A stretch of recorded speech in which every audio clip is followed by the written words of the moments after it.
Dans cette quatrième leçon, toujours le Deep Learning, donc on va commencer à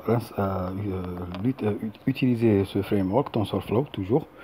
Donc on va présenter, on va démarrer l'installation et bien sûr ensuite on va commencer la création des tensors, l'élément qui contient tout simplement l'information qui va être analysée par destiné pour faire apprendre notre modèle.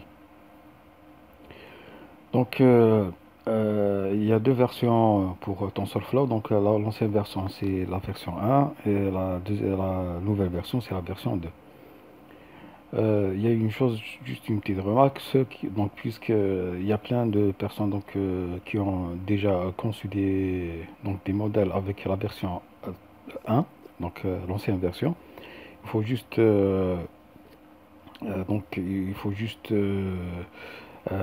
savoir que la nouvelle version, elle a ajouté, elle a modifié plein de choses dans la version 1, donc de sorte que le code écrit sous la version 1 n'est pas compatible avec la version 2.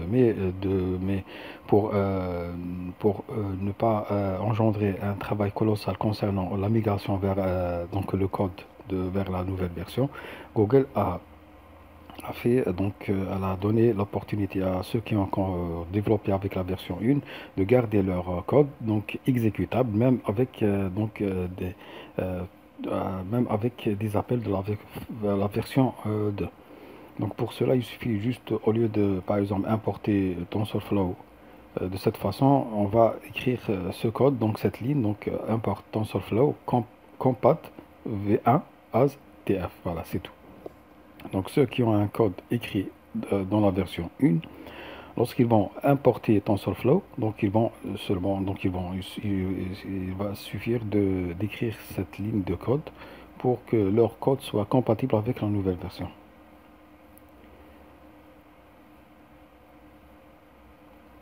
Alors, maintenant, on va commencer l'installation de TensorFlow. Bien sûr, si vous avez TensorFlow déjà installé, donc vous allez directement importer, donc comme avec Panda ou NumPy toujours, import TensorFlow as TF, voilà. Et ensuite, je peux afficher, bon, moi, j'ai déjà installé, elle est déjà installée, TensorFlow est déjà installé, donc j'ai directement tapé TF. 2-8, version 2-8. Je vais afficher la version, donc c'est la version 2.18.1. Sinon, si vous n'avez pas TensorFlow, vous allez ouvrir l'infinite commande Conda et taper Conda install TensorFlow. Sinon, si vous n'avez pas l'environnement Conda, donc vous allez directement avec PyPy écrire pip install TensorFlow dans l'infinite commande CMD, par exemple. Maintenant, on va commencer à programmer avec TensorFlow, bien sûr avec Jupyter Notebook. Celui-là, donc ce programme, je suis en train d'utiliser. Donc une fois à l'installation, on va de préférence, donc avant de commencer, on va modifier une variable d'environnement dans notre programme. Pour cela, on va importer bien sûr une bibliothèque OS. Cette bibliothèque qui nous permet d'interagir avec le système d'exploitation et modifier les variables d'environnement. Qu'est-ce qu'on va faire? On va importer cette bibliothèque juste pour utiliser la fonction environ. Donc, c'est la variable pour modifier une variable d'environnement et taper ce code. Donc, il suffit voilà, vous allez noter ce code exactement de cette façon. Ça, c'est une option concernant une API, l'API OpenMP d'Intel, par exemple, qui va permettre l'exécution de plusieurs programmes sur différents noyaux du processeur. Donc, le multitâche. Mais pourquoi on utilise cette commande, ce bout de code, donc toujours au début avant de commencer la programme, le codage, l'écriture du code, c'est tout simplement pour éviter le plantage de notre notebook. Ceci est dû tout simplement à l'instanciation de l'appel à cette API OpenMP. Donc, lorsqu'on utilise par exemple de NumPy ou des bibliothèques comme NumPy ou SciPy ou PyTorch par exemple ou TensorFlow, donc ces frameworks, ces bibliothèques sont compilées déjà avec une version d'OpenMP. Donc, pour ne pas lancer deux instances en même temps de cette bibliothèque OpenMP, donc on va éviter, donc on va dire à notre programme donc de- de- d'éviter vérifier cette double instanciation et bien sûr de générer des erreurs. Donc, pour éviter de générer des erreurs et le plantage de notre environnement de programmation, donc notre Jupyter Notebook, donc on va écrire ça au début de chaque code. Donc je vais lancer ça par exemple, voilà, c'est bon. Donc de cette façon, j'aurai aucune erreur pendant le codage. On va parler des tensors, c'est l'élément bien sûr de base, la bibliothèque TensorFlow. Il est nommé déjà, son nom et fait référence au tenseur. Tenseur c'est quoi? Ce sont des tableaux multidimensions, donc soit une dimension, deux, trois ou plus. Donc, tout simplement, ça c'est l'élément de base. Donc, un tenseur, sont utilisés pour tout simplement stocker les données qu'on va injecter dans notre modèle. Il va non seulement stocker les données, mais également les paramètres des modèles. Par exemple, les paramètres sont les poids des liaisons, des artères des liaisons entre les neurones et les billets. Les billets, c'est la constante que chaque neurone va ajouter dans la fonction d'addition. Donc il va sommer, multiplier donc les informations, les données qu'on va injecter, plus multiplier fois le poids, il va ajouter plusieurs sommes de chaque artère, chaque liaison. On a déjà vu ça à la séance précédente. Il va ajouter le billet. Donc c'est ça le tenseur. Donc le tenseur contient les données, les paramètres des modèles, le poids et billet, et les gradients. Le gradient il est utilisé seulement pour, on peut dire, améliorer la performance du modèle, minimiser l'erreur de sortie. Donc il y aura toujours le sens contraire lorsqu'il y a une erreur. Donc il va retourner vers le débit pour ajuster les paramètres. Donc on va utiliser le gradient. Donc lors de l'apprentissage, donc tout ça, tous ces paramètres, toutes ces valeurs sont contenues dans le tenseur lors de l'apprentissage. Donc les données, donc tenseur c'est quoi? En fait c'est les données qui circulent le long des artères d'un graphe de flux de données. Bien sûr le graphe de flux de données, c'est l'ensemble des réseaux de neurones.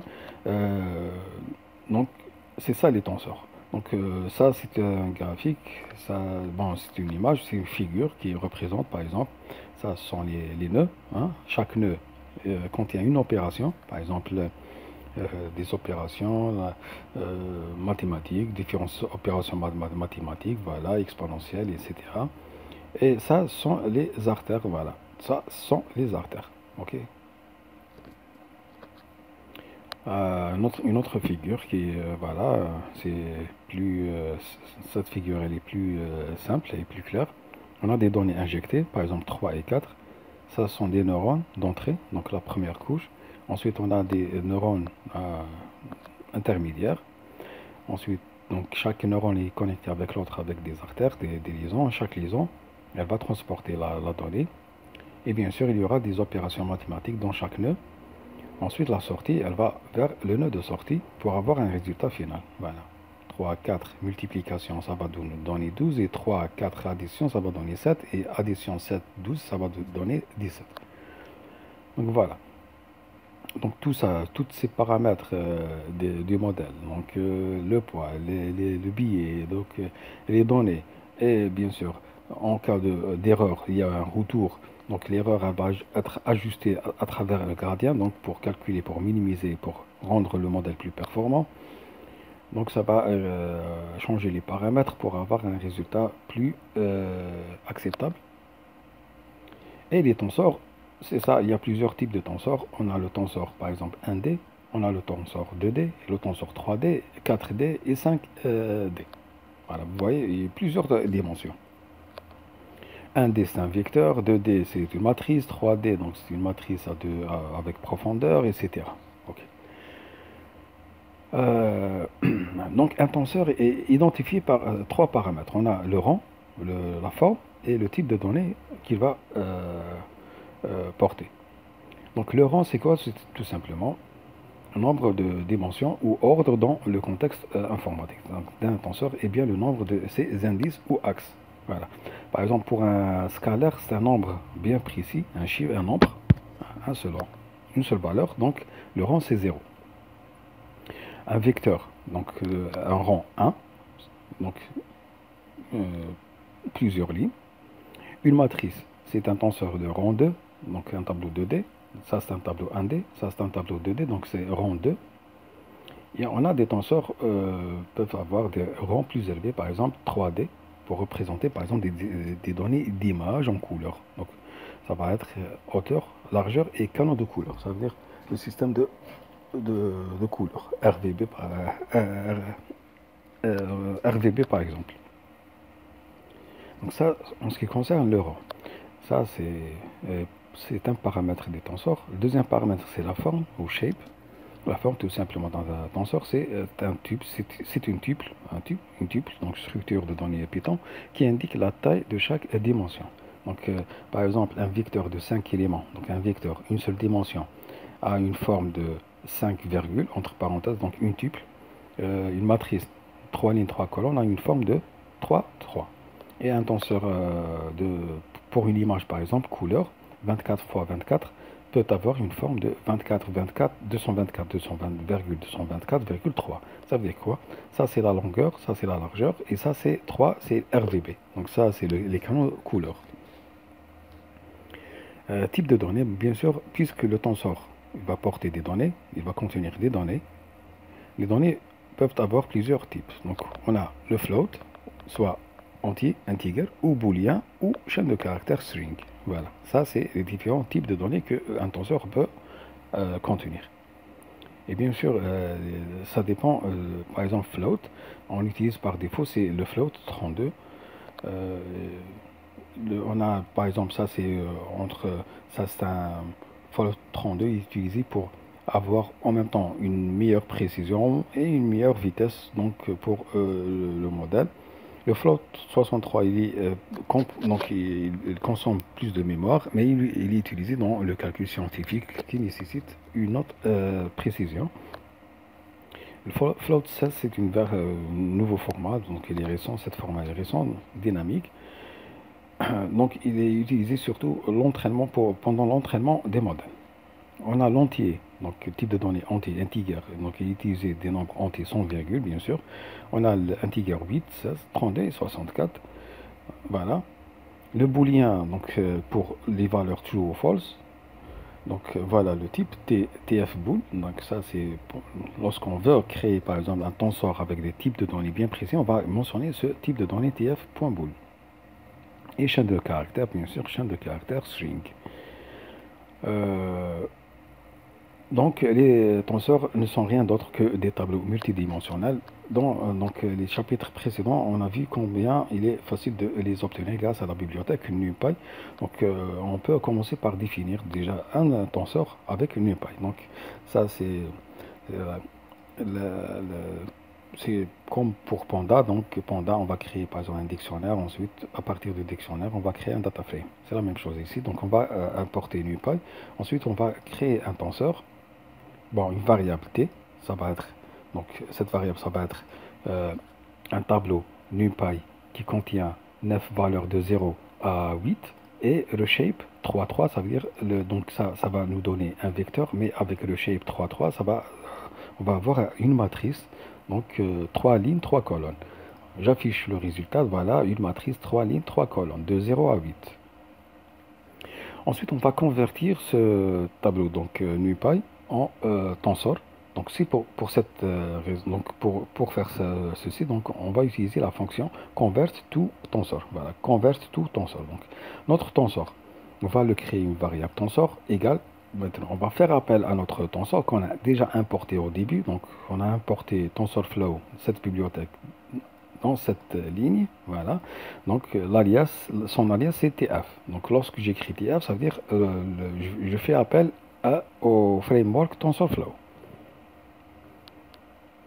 Très bien, donc pour la conversion, donc je vais écrire tf.convertToTensor. Tensor, entre parenthèses, je vais lui passer le tableau NumPy. Et ensuite, je vais afficher le tensor tout simplement. Ça va me donner un tableau trois donc deux dimensions, trois lignes, trois colonnes, mais le type c'est entier bien sûr, ce sont des nombres entiers, voilà, des types. La taille, le shape qu'on a déjà, donc les paramètres, donc c'est un tenseur avec le paramètre forme 3 3 et le type c'est entier 32. Donc à partir de NumPy.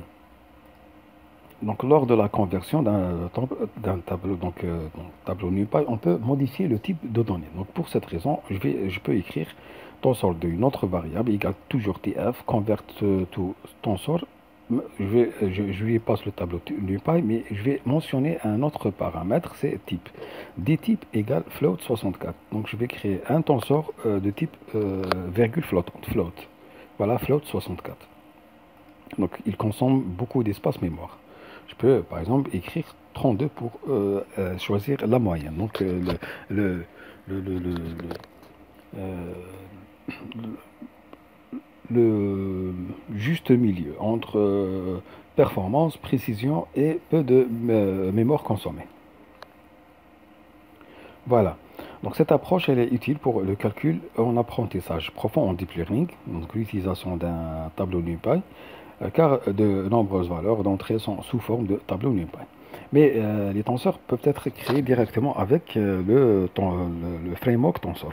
Par exemple, ça veut dire sans utiliser NumPy. Donc on peut utiliser NumPy, mais on peut utiliser directement la bibliothèque TensorFlow. Par exemple, je vais créer un tensor qui contient que des zéros. Donc je vais écrire T0 égale TF, bien sûr, le framework, point 0. Ça ressemble à NumPy, hein, pour créer un tableau NumPy qui contient que des zéros ou des 1. Donc 0. Ensuite, je vais lui passer les dimensions, la forme, shape, 3 à 3, et le type. Voilà, j'exécute, et voilà. Donc 3 lignes, 3 colonnes de 0. Et le type, c'est float 64. Elle a rajouté le point. Voilà, ce point-là. La même chose avec des 1. Donc je vais écrire once, toujours avec le même paramètre. Voilà, un tensor de 1. Mais je peux également créer, par exemple, un tensor avec des valeurs aléatoires. Par exemple, suivant une distribution uniforme, ça veut dire que toutes les valeurs ont une chance pour être choisies dans les probabilités. Donc, je vais utiliser la fonction tf.random.uniforme, uniforme. Voilà. Donc là, je vais créer un tensor de dimension 3, forme 3, 3. La valeur minimale, donc min val égale 0, max val égale 1, ça veut dire maximum c'est 1, il ne va pas prendre le 1, bien sûr, il est exclu. Et le type c'est float 32, cette fois-ci. Donc il va créer un tableau avec des données de type float 32 qui ne consomme pas beaucoup d'espace mémoire. Voilà, ça c'est des valeurs entre 0 et 1, uniforme. On peut également créer par exemple un tensor avec des nombres, des valeurs suivant ce qu'on appelle une distribution normale ou la loi de Gauss. La loi de Gauss c'est une courbe en cloche. Ça veut dire que ils vont être centrés sur milieu, la moyenne qui est la moyenne, avec un écart type. Voilà. Donc le milieu c'est la moyenne des nombres avec un écart type qu'on va préciser. Donc pour cela je vais utiliser la fonction random.normal, la forme toujours. La moyenne, ça va être la moyenne 0. Et le standard, donc l'écart type, ça va être un écart type de 3. Voilà. Et voilà le résultat. Voilà. Ok. Et toujours, le type, c'est float, bien sûr. Il y a une autre façon de créer des tensors, c'est à partir, donc on a vu à partir de NumPy, on a vu à partir de fonctions, des fonctions intégrées du framework TensorFlow, mais on peut également créer des tensors à partir de DataFrame Panda. Pour cela, bien sûr, on va importer Panda. Ensuite, on va créer notre DataFrame Panda. Voilà, donc on a 3 lignes et 3 colonnes, donc avec bien sûr l'index des lignes et les étiquettes des colonnes ABC. Donc ici on a les valeurs, donc voilà, et les colonnes ABC.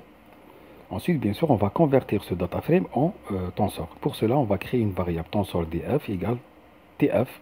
Hein, le framework convert tout tensor toujours. Et entre parenthèses, je vais lui passer le data frame. Donc c'est très facile, voilà, le tensor à partir d'un data frame. Maintenant, on peut créer un tensor à partir d'un data frame, mais on ne va pas prendre toutes les colonnes. On va prendre que quelques colonnes. Pour cela, je vais mentionner entre crochets, donc avec toujours convert tout tensor df Donc df, je vais écrire df avec double crochet pour choisir les colonnes. Ok, A et B seulement.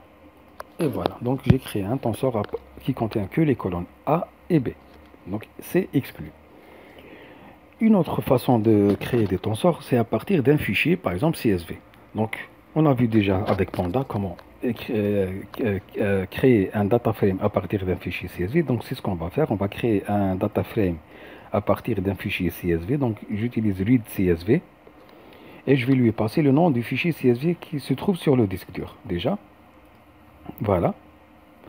Ensuite, qu'est-ce que je vais faire? Je vais créer le tensor, mais cette fois-ci, je vais créer des tensors qui contiennent les données. Par exemple, les données et les étiquettes. Ah, ça vous rappelle l'apprentissage automatique. Donc l'apprentissage automatique, on a déjà vu le chapitre précédent, il contient des caractéristiques, donc des coordonnées, des données d'entraînement, qui vont être des données divisées en deux parties.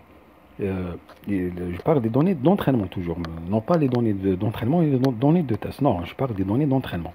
Donc ça va être par exemple les données, des coordonnées x et y, des données x et y, et pour chaque donnée, elle a un label, par exemple une étiquette. Le label, ça va être la classe. Par exemple, les premiers, ces trois premiers nombres, valeurs. Donc ces trois premières observations appartiennent à la classe, par exemple, catégorie 0, la classe 0, et le reste appartiennent à la classe 1. Donc ça, ce qu'on appelle, bien sûr, les données d'entraînement avec apprentissage supervisé. C'est-à-dire qu'on connaît au début, donc initialement, on connaît le classement de chaque observation pour ensuite faire apprendre notre modèle grâce à ça. Donc, qu'est-ce qu'on va faire? On va créer, on va pas créer un seul tensor qui contient toutes le data frame. Non, on va créer deux tensors. Le premier tensor, il va contenir les coordonnées, le x et le y, donc les observations ou les caractéristiques. Comme on a vu concernant les fleurs iris, donc on a vu largeur et longueur des sépales et des pétales, ça ce sont les coordonnées par exemple, ou les observations, et le label c'était l'espèce de la fleur, les trois espèces. Donc on doit séparer tout ça.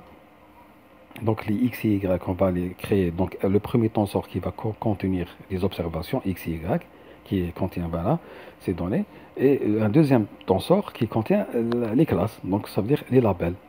Pour cela, qu'est-ce qu'on va faire? Tout simplement, on va commencer par utiliser le data frame, séparer, créer deux data frames, ensuite convertir les data frames. Le premier data frame, donc on va créer des DF features. Ça veut dire quoi DF features? Je voulais dire les DF, donc un data frame qui contient les features, ça veut dire les caractéristiques X et Y seulement. Voilà, donc DF features égale une copie de DF. Donc une copie de tout ça. De df.copy. Donc je vais laisser l'original intact. Donc je vais créer un df features égale la copie. Mais je vous ai déjà dit, donc je vous ai dit que je vais prendre que x et y. Donc qu'est-ce que je vais faire? Je vais créer une nouvelle variable df label qui contient quoi? Donc cette ligne, elle va faire les deux. Elle va créer le df features, elle va créer le df label. Elle va séparer les labels, cette colonne de ces deux-là. Donc, je vais écrire df feature, donc c'est le df features qui contient toutes les colonnes, point pop. Pop quoi? L'appel. Donc, cette commande, ce code, cette ligne, elle fait les deux en même temps. Elle va créer, donc elle va supprimer la colonne label de df features. Donc, avec ça, je vais avoir un df features sans la colonne label. Et deuxièmement, la colonne label, je vais l'assigner à qui? Au data frame df label. Voilà. Donc j'ai créé df features qui contient que les colonnes x et y, et j'ai créé le data frame label qui contient que la colonne label. Voilà. Maintenant je vais prendre le df features et je vais le convertir en tensor. Donc le tensor ça va être data features, non pas df features. Donc le tensor c'est data features égale quoi? Égale df.convert to tensor qui df features. Donc df features, il contient que les colonnes x et y. Donc grâce à la fonction pop, j'ai supprimé la label et j'ai pris que x et y. Je les ai mis dans df features et je les transformé en tensor qui s'appelle data features. Je vais exécuter, voilà, donc mon tensor contient que x et y, deux colonnes. Maintenant, je vais prendre toujours, créer un nouveau tensor, data label cette fois-ci, égale, convert tout tensor toujours, mais je vais convertir le data frame label. Et je vais l'afficher, donc voilà le tensor, il contient une colonne, les valeurs de la colonne, bien sûr, euh, de label. Et vous voyez la forme. La forme ici, c'est 11, 2, ça veut dire le rang 2. Donc c'est une matrice de dimension. Et le deuxième data label, le tensor data label, donc c'est un vecteur, vous voyez 11, rien. Donc c'est un vecteur, donc c'est le rang 1. Donc il contient une seule dimension. Voilà.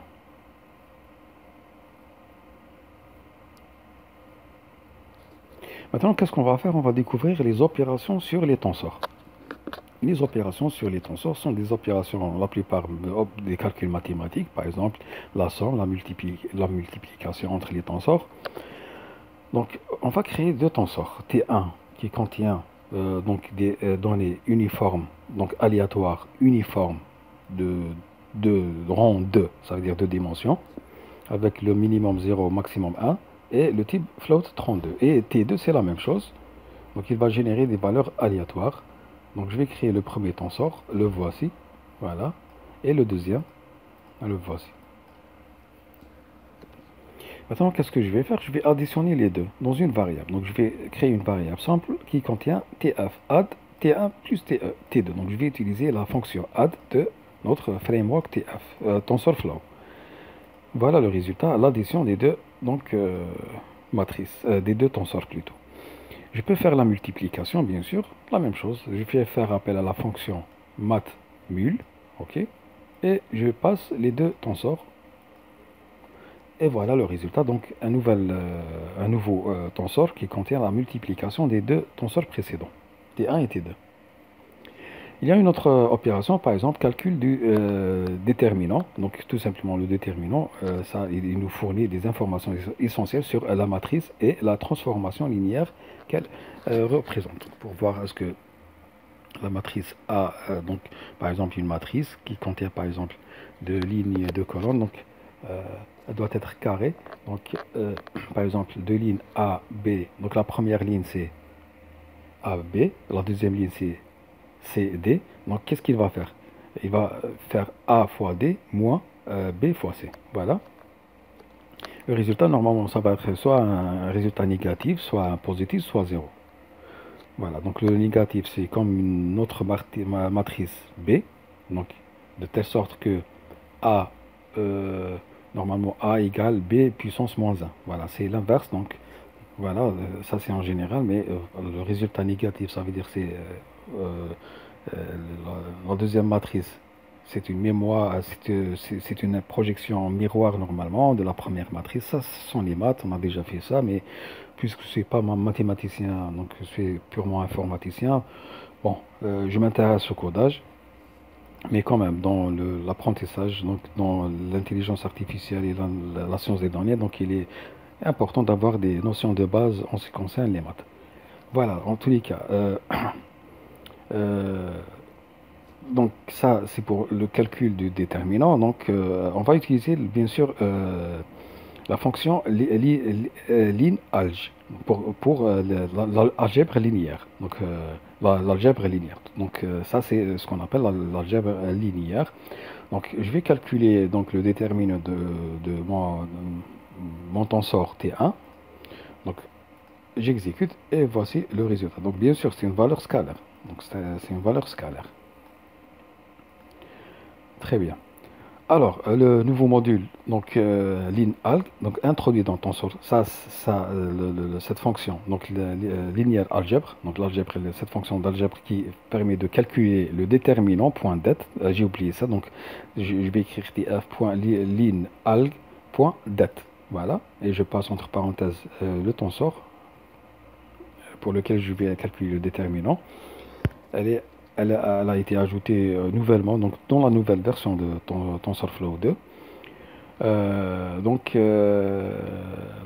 nouveau module contient, outre le calcul de déterminants, de nombreuses autres opérations algébriques sur les matrices, très utiles bien sûr lors des calculs tensoriels. Donc ces fonctions ainsi que les opérations de base, ça veut dire la multiplication, l'addition, permettent d'implémenter de nombreuses expressions mathématiques utilisant des tenseurs. Donc ça c'est pour vous présenter comment créer les tenseurs, ok? Comment créer les tenseurs qui est l'élément de base dans TensorFlow qui contient tout simplement les données, les paramètres, donc les poids des liaisons, les billets et bien sûr euh, le calcul du coût une fonction de coût, donc pour minimiser les erreurs et pour rendre notre modèle euh, plus, plus performant. Voilà. Le gradient, voilà. Je cherchais le mot, donc c'est le gradient. Donc tout ça, c'est le tenseur. Dans la prochaine leçon, donc on va découvrir, commencer vraiment à créer des modèles. On va voir en général comment créer les modèles, le compiler, le tester. Il y a plusieurs phases. Normalement, il y a quatre phases. La compilation, je crois la compilation, l'apprentissage, le test. Il y a une autre. Donc on verra ça pour la prochaine leçon.